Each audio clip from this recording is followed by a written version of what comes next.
Itu apa yang benar apa Cynthia? Kenapa warnanya telur kok bukan labu, kok bukan apa bola pingpong gitu?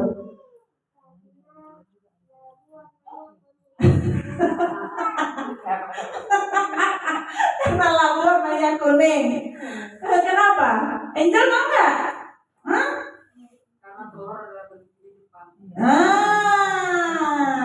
Telur itu kalau menetas jadi apa?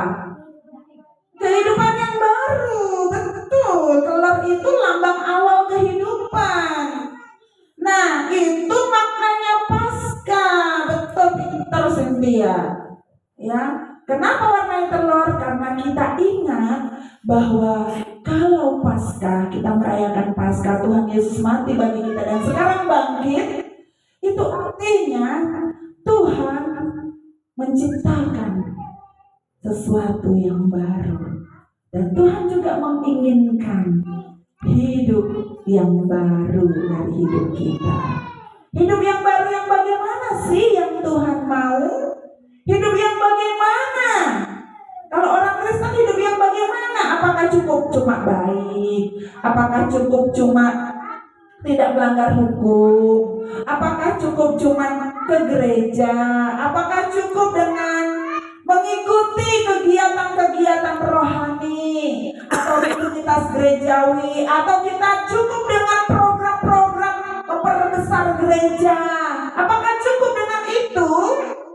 Enggak, tentu hidup yang baru adalah hidup yang seperti Kristus, seperti Tuhan Yesus. Apanya yang seperti Tuhan Yesus? Emangnya kamu disalibkan gitu, dipaku tanganmu, dipaku kakimu, itu seperti Tuhan Yesus? Emangnya begitu? Mau? Kok nggak mau? Takut, sakit, nggak sanggup kamu? Nggak sanggup. Jadi yang sanggup seperti apa? Tentu kita tidak sanggup lah seperti Tuhan Yesus. Kemampuan kita tidak sanggup seperti Tuhan Yesus ya. Dipaku, dipukul, ya apa. Tapi ada orang-orang yang memang sanggup untuk itu. Ada.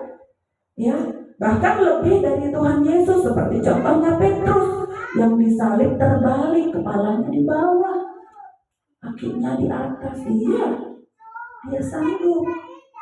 Mungkin kita sekarang nggak ada yang sanggup karena hidup kita udah terbiasa dengan kenyamanan. Nggak sanggup kita kalau disuruh kayak gitu. Saya jujur aja, saya nggak sanggup. Disalibkan lagi seperti Kristus, tidak sanggup. Jadi apanya yang harus seperti Tuhan Yesus? Yang harus seperti Tuhan Yesus adalah pikiran dan perasaannya. Itulah tadi di ayat yang kelima. Hendaklah kamu, ayat kelima kan, di dalam hidupmu bersama. Hidup bersama itu artinya kumpulan kita ini loh. Di dalam masyarakat, di dalam gereja, di dalam keluarga, itu hidup bersama. Hendaklah hidupmu bersama menaruh apa? Membuat apa? Pikiran dan perasaan yang terdapat juga dalam Kristus Yesus. Pikiran dan perasaan yang sama seperti Tuhan Yesus. Apa sih pikiran Tuhan Yesus? Apa tuh pikiran Tuhan Yesus? Pernah tahu nggak pikiran Tuhan Yesus? Pikiran Tuhan Yesus itu kita baca di ayat 6. Pikiran Tuhan Yesus itu begini, yang walaupun dalam rupa Allah, tidak menganggap kesetaraan dengan Allah itu sebagai milik yang harus dipertahankan. Ini bagus ini, saudaraku. Sebenarnya kata dipertahankan itu, bahasa aslinya itu punya artian merebut, merampas. Ya, merebut atau merampas, atau mempertimbangkan untuk merampas. Merampas apa? Merampas kedudukan sebagai orang yang punya hak istimewa di hadapan Allah. Kesetaraan dengan Allah. Luar biasa loh. Kesetaraan dengan Allah. Siapa yang bisa menyamai Allah selain Tuhan Yesus? Ya, Tuhan Yesus itu kedudukannya sama dengan Allah. Itu yang kita akui, yang kita percaya. Tuhan Yesus adalah Allah itu sendiri. Ya. Tapi pikirannya apa? Dia tidak menganggap kesetaraannya itu sebagai milik yang harus dia pertimbangkan untuk dirampas, untuk direbut. Ya. Coba kalau kita sudah punya kedudukan. Sekarang untunglah kita nggak punya kedudukan, kita cuma duduk aja di bodi kursi, tidak punya kedudukan. Kedudukan itu maksudnya pangkat, jabatan yang tinggi ya. Kalau kita punya pangkat, jabatan yang tinggi, itu kalau kita bersyukur kita di sini nggak ada yang di pemerintahan ya, nggak ada. Kalau kita di pemerintahan itu, Bu, Pak, luar biasa itu. Kalau sudah ganti bupati kata ganti pemimpin daerah, ya bingung. Kalau tadinya dia kepala dinas, tadinya dia kepala apa gitu kan. Begitu ganti pemimpin, dia udah mulai bingung. Kayak mana jabatannya itu supaya tahan. Siapkan uang. Ya, siapkan sogokan. Ambil, jangan sampai kedudukan saya digeser sama orang lain. Sudah enak ini, saya sudah orang terhormat, ya saya sudah punya anak dua. Jangan sampai tergeser. Disiapkan segala amunisinya, siapkan semua uangnya, berapapun dia akan kasih supaya kedudukannya tidak bergeser. Tetapi pikiran yang terdapat dalam Kristus, nah ini kalau kita Kristen harusnya kayak gitu. Jadi nanti kalau sudah punya kedudukan, bukan cuma duduk, cuma sudah punya kedudukan, jangan takut untuk apa? Untuk dipindah-pindahkan. Ini Pak Gultom tuh gak usah takut berpindahkan ke sana, pindahkan ke sini. Kalau itu kehendak Tuhan, ya Tuhan pasti pelihara.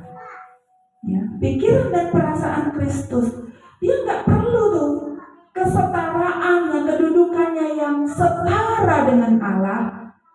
Dia merasa itu nggak perlu dipertahankan, dan dia mengambil rupa seorang hamba. Bayangkan itu nomor 7 ayat 7.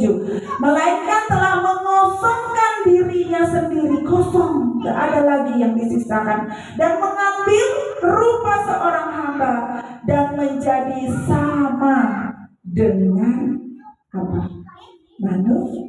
Manusia. Bayangkan kemuliaan Allah itu dia tinggalkan, tapi dia mau menurunkan derajatnya, kedudukannya sama dengan manusia. Bahkan manusia yang paling hina, karena dia disalib.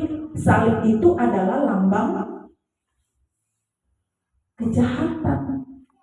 Orang yang mati di salib itu adalah orang yang sangat terhina. Makanya kalau kita nonton film The Passion ini ya, siapa pernah nonton film The Passion?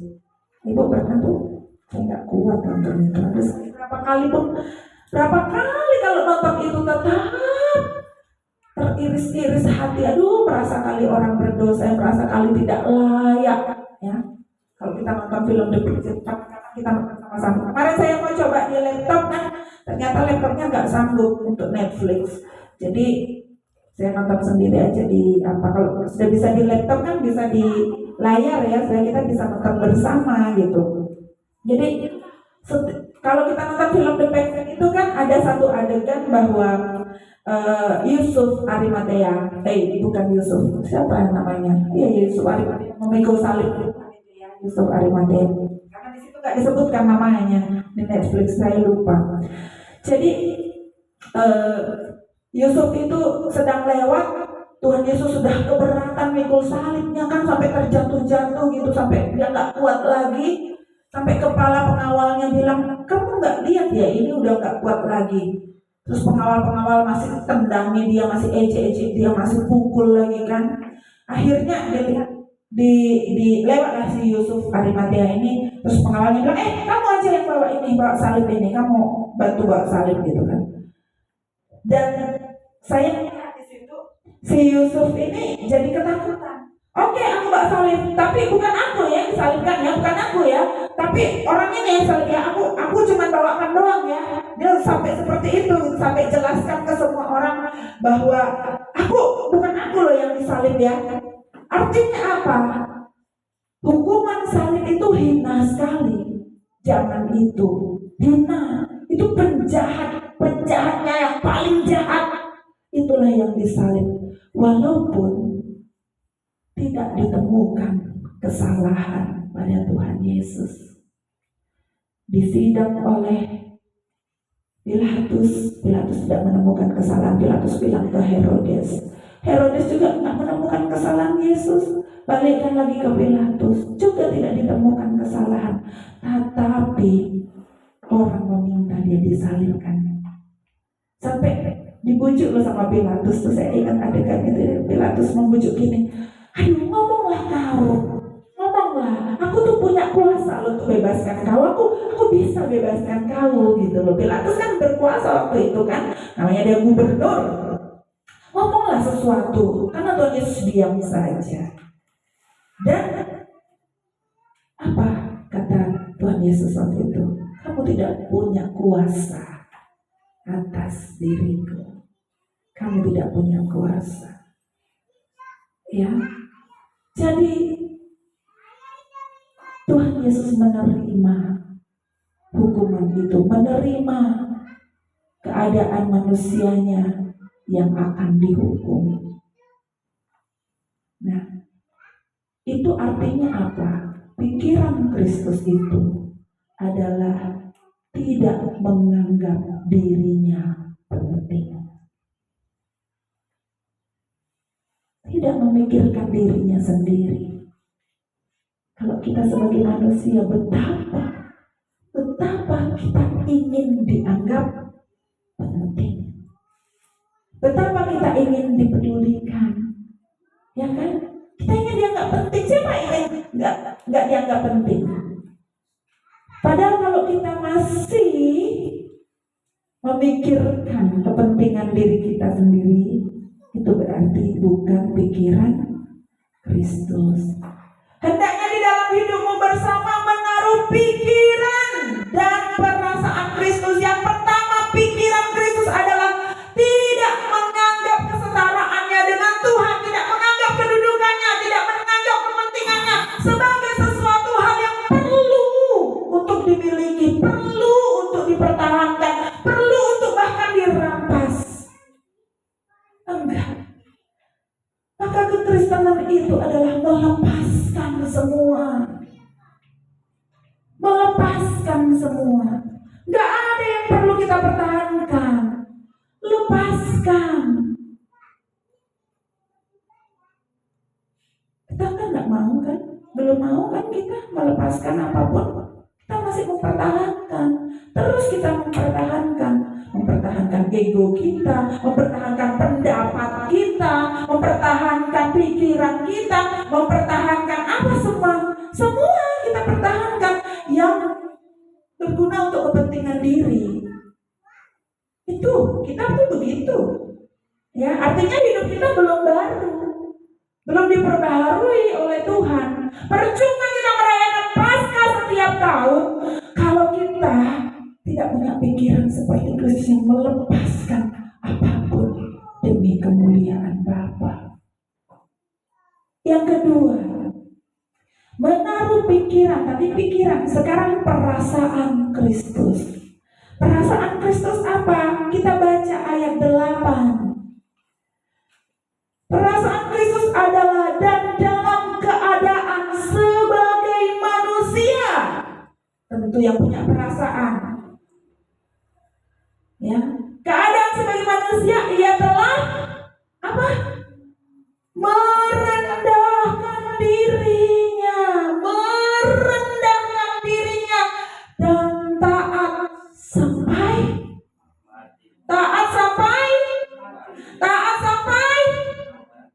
sudah kita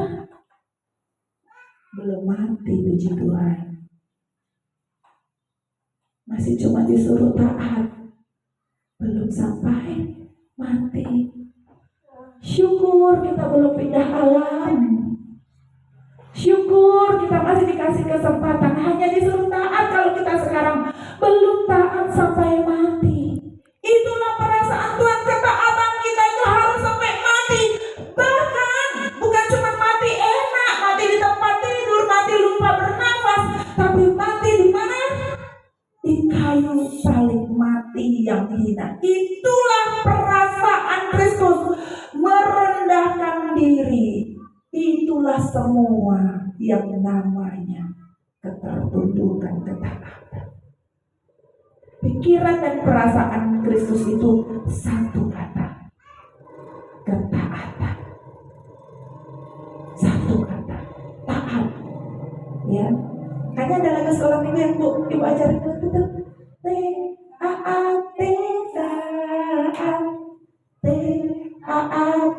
Taat.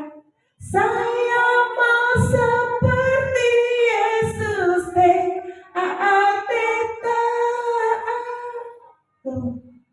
Satu pikiran dan perasaan Kristus itu taat. Itu jadi orang benar. Taatnya kepada siapa? Taatnya kepada siapa? Kalau anak-anak taat kepada siapa? Orang tua, sama guru, sama orang tua. Ya. Kalau kita taat, yang dewasa ini kita taat sama siapa? Taat sama Tuhan. Jelas. Tuhan melalui siapa? Melalui otoritas, melalui kekuasaan yang Tuhan izinkan memerintah atas kita. Kalau Pak Bulto karyawan, tentu otoritasnya adalah bosnya. Taat Pak. Istri-istri taat kepada suami. Ya, suami-suami taat kepada siapa? Kepada Bapak. Kepada Bapa di surga. Jadi kalau suamimu tidak taat kepada Bapa di surga, tidak taat kepada Tuhan, jangan taati. Iya. Hierarkinya begitu. Istri-istri taat kepada suami, suami taat kepada Bapa di surga. Kalau suamimu tidak taat kepada Bapa di surga, kamu tidak usah taat kepada dia. Kamu langsung taat ke surga, taat kepada Bapa di surga. Putuskan. Memang seperti itu alurnya. Makanya suami-suami, bapak-bapak harus taat, harus hidup dalam kebenaran. Harus taat seperti Kristus taat kepada Bapa. Itu standarnya, itu normanya, itu hukumnya sebagai orang Kristen.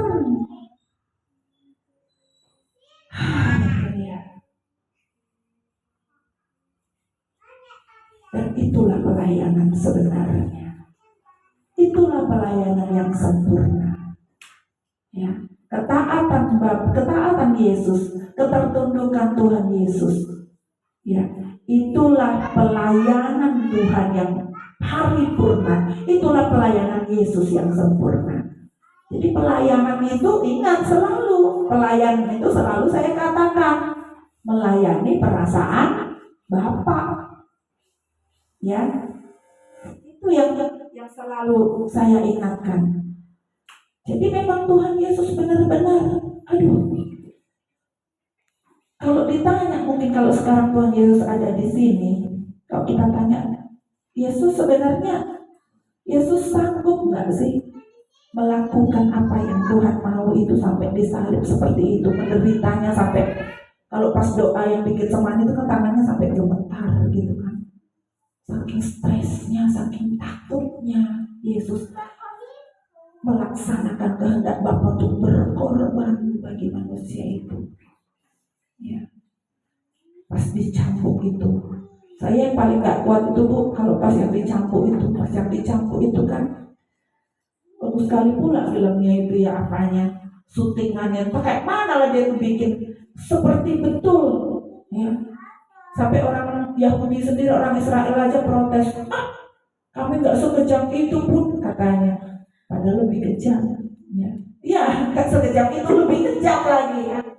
Jadi itu kan cambuk itu kan seperti ini tongkatnya, terus ada rantai gitu, terus di ujungnya tuh ada seperti pancing tapi lebar gitu kan, bengkok gitu kan, tajam. Jadi kalau dicambukkan ke sini tuh dagingnya kan ikut tercongkel gitu. Itu yang saya paling nggak tahan. Jadi kan berbunyi pula dia kan. Saya kemarin nonton pakai sound gitu. Itu begitu, gitu kan. Itu yang buat saya nggak tahan. Saya bilang, Tuhan, setiap dentuman cambukan itulah dosa saya yang Tuhan ambil. Itulah dosa saya, Tuhan ambil, Tuhan bersihkan. Setiap dicambuk, setiap itu ratusan kali gitu ya. Itu yang paling saya nggak tahan. Tuhan, itu dosa saya. Tapi saya mau dibaharui.